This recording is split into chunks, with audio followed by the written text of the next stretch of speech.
Hey, what's up, guys? I'm Veja, your host of Music TO, and we'd love to welcome the amazing EC twins. We have Mark and Alistair. I get busy on them.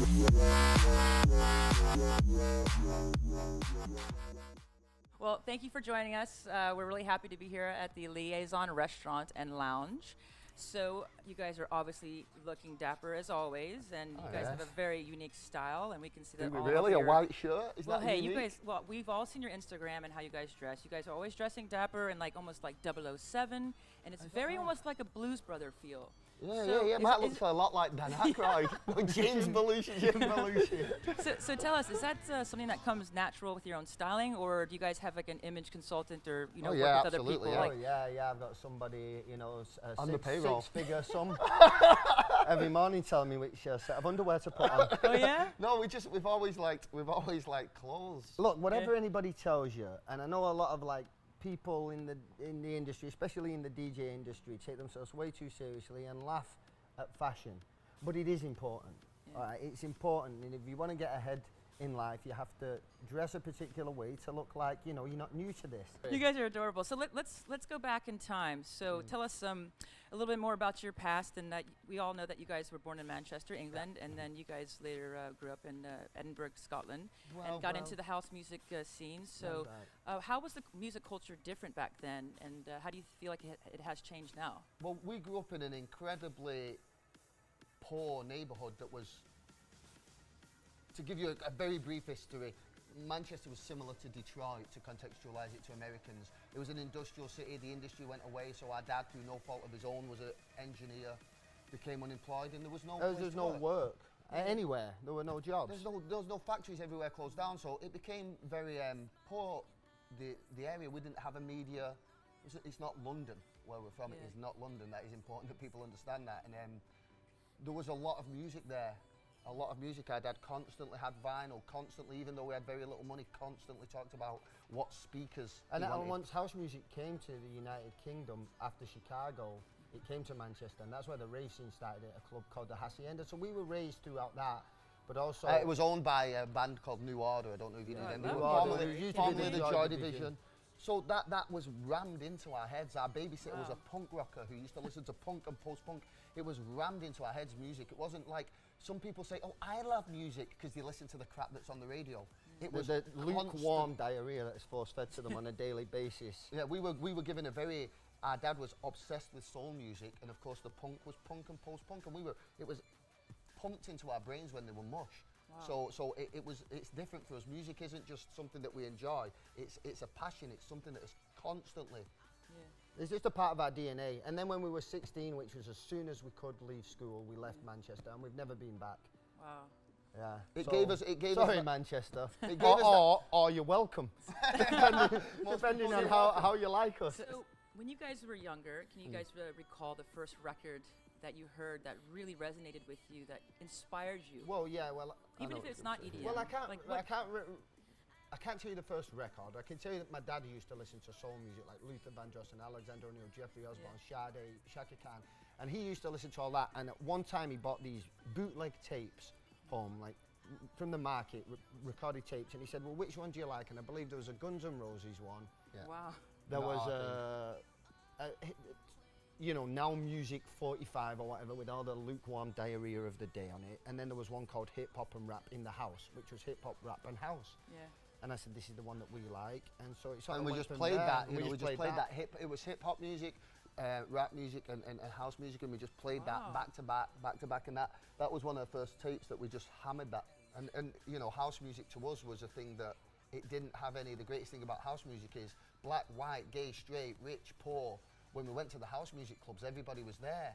There wasn't any predetermined. You didn't have to be anything. Yeah. You know what I mean? I would be on the dance floor with a bunch of gay dudes dancing, a bunch of black dudes, a bunch of white dudes, rich, poor, and that's why we got into house music. That scene for us. It's just more accepting than anything That scene, you else. have to be quite open-minded to accept us. We're quite open-minded to accept others, and we liked that.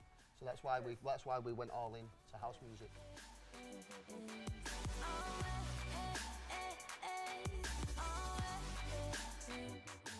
So yeah, that's really cool. You guys have a home recording studio, and like, tell us, like, what kind of equipment do you like to use, and what's your DAW? Well, Your the DAW means digital audio workstation that you guys use.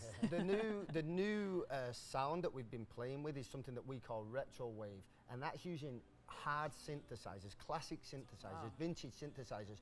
So we went out to buy some of these synthesizers, some of which are like $100,000 and weigh 250 You know, we pounds. carried like a, Wow. was it a CS80? That Yeah, 250 pounds. Yeah, Yamaha CS80. CS80 into our studio, and you know, we weren't raised as musicians. We had to teach ourselves Yeah. later on. Yeah. So we've got this 1980s. And anyway, somebody bought up a piece of software that has every single relevant synthesizer sampled and recorded into it and used as a software version. And it's $200 for like 7 of the synthesizers, you know. And if I was to tell you that the hardware one sounded any differently, You can't tell the difference. It was easier maybe for at the point of recording it sounds different to me because it feels warmer that you're touching things, but realistically nobody can tell the difference. And everybody wrote these articles like, oh, the guys Yeah. have used these vintage synths, and I thought, yeah, we did, but they were software versions, Yeah. and they were $200 for 8 of them. Yeah. And I think that's, you know, you don't need $1 million in, but that's the brilliant thing about it. Yeah. That is amazing thing about technology, that back in the day you had to be a millionaire, or know a millionaire, or know somebody who owned a studio, or have $1 million invested in you to record, Yeah. and you don't need that anymore. So, if you guys had to start your career again, what would you be doing, and would you guys be going in different directions, or would you be still working together? Do you mean if we started again, would we do anything differently? Yes. I don't know. I ask myself that question all the time. I would have probably tried to come to America sooner, but that wasn't an opportunity that was really available. But we really did our best. I mean, from jump, from the age of 16, we put our foot on the floor Yeah. and said, come on, let's make something of our lives. And the thing is, honestly, what we came from was literally poverty. So to get anywhere in life has been a balls out mission. And with a hell of a lot, which people never talk about on social media, because you're only telling on social media one side of the story, and it's normally the good side. But there's been a hell of a lot of failure. And it was only at the end of last year that we got signed. And I can't begin to tell you how many what I believe were beautiful songs were rejected or thrown back. In fact, it was perhaps the fact that the electronic music scene has died down that's made it more of a meritocracy to the stage where we can step in with music that's creditable and be treated Credible. fairly. Because for a long time, the political alignment of everything didn't give us a place, you know. It was very I mean, we were kind of these guys who just came out of nowhere, and they knew us playing Hollywood clubs, and we're like, oh, those two DJs, you jump around. We don't have any friends, we didn't have any management, we didn't have any... And for a long time, the scene was very just banal and homogenized sound, and there wasn't very much room for us to get in because everybody wanted to monopolize it, you know, politically. And so we really tried our best, and it's not always been successful. Yeah. But I don't know what I could have done differently. I would have liked to have a lot more success earlier on. It's great to have this success now, and to be signed to these major labels, and to be writing the hits now, and to be recognised now. It's brilliant. Yeah. But we had a lot of doors slammed in our faces, and I mean a lot of doors slammed in our faces. You know, we slept in our truck for a year and a half.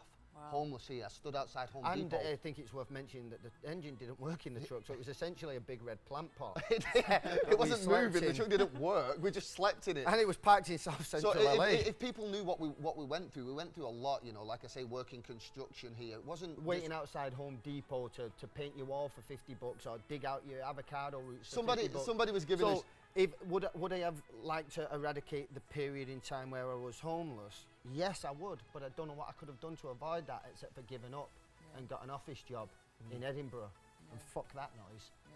So I Yeah, don't so know. we always tried our hardest. We worked really hard. We tried to, you know, spread a positive message with the music, and I don't know what we could have done differently, but I'm sure there's a ton. I'm sure there's a ton of shit we should have done differently. But I just don't know what it was. I would have done it. I've not learned anything. So when you guys were going through those hardships and probably having some self-doubt where you guys were as DJs and producers, what was the catalyst that made you guys not give up and go back home and just forget about your whole career? Do you want to answer? Well, I think me and you both know the answer is that we'd got to the stage where we had nothing to lose, right? Right. We got But our entire life, you know, without going on some idiotic sob story, we weren't raised with our mother, and then later on in life, our dad would work night shifts, so we'd be on our own a lot of the time. I mean, from kids. And so silly things like you get into a fight in the street, and I'm not a fighter, obviously, look at me. But there was nowhere to run. Where was I going to run? Home, we didn't have a phone. We didn't have any parents, so we had to deal with everything on our own. So running away was not really an option. And even in later life, when we had to make something of ourselves, there was nobody to turn to. There was no, hey, if everything falls through, I'll go and live with my parents. You know, the childhood home that we had, we lost. My dad lost it, and we just ended up with no options except for to turn to ourselves. So to be pushed hard wasn't really a problem anyway. But and then honestly, when you get to that stage and you've got nothing to lose, it really is. What's the word I'm looking for? It's kind of Can't turn back. liberating. It's liberating. You're so What are they gonna do? dangerous. You're so dangerous. I What are remember they gonna do walking. to me? I remember walking into meetings with such powerful people, thinking, "What the fuck are you gonna take away from us? What We you gonna can't do? afford a fucking burrito. What are you gonna do to me?" And at What are that you going to point- do? Tell me, oh, not for us. Fucking who gives a shit? And I remember we walked into these, to try and get legal in America, we walked into all these meetings and we were rejected 10 times a day. If you remember on one of our first meetings when we went into one of these high-end companies and all the promoters laughed at us and they took us to one side and they laughed at us. they laughed at And us. they laughed at us getting in our cheap car and they laughed at a lot of things about us, and we got in the car and we thought, They're fucked. they're fucked. You don't even see it coming. They're busy laughing and they don't know how deadly fucking serious we are. They laughed at us. They laughed at us in And that. our first mix album that we used, a Banksy piece with where the monkey's Yeah, holding I the saw board, that it one, said yeah. laugh, Laugh now, now. Yeah. but one day we'll be running the place. They said, laugh now, one day we'll be in charge. Yeah. And I gave them the CD. And I said, hey, have don't a listen to that, mate. And he went, yeah, that's bollocks. And I went, okay.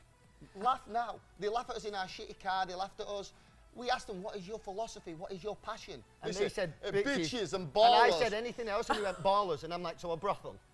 So you're running a brothel. No art, guys no are hilarious. creativity, no passion. Yeah. The ultimate thing is for us, it was passion. The reason we went through it, I don't know. Maybe to prove a point to I ourselves. mean, it got really bad. Like, he was in the hospital. We had no health insurance. I mean, we lost everything. We had 3 houses in Scotland. We'd managed to dig ourselves out of the projects and get ourselves some kind of a future. And then we blew it all. We in fact, gambled it. we had 3 houses and we had 1 left. And my dad was living in it. It was my house. He's living in it. And he called me and he said, the repo man's outside. I'm going to give him the keys. And I said, that's my fucking house.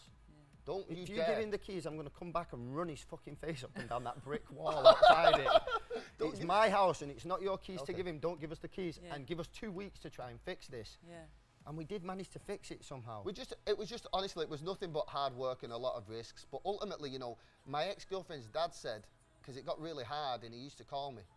And he called me and he said, I don't know if you're a genius or if it was just blind faith. The second one.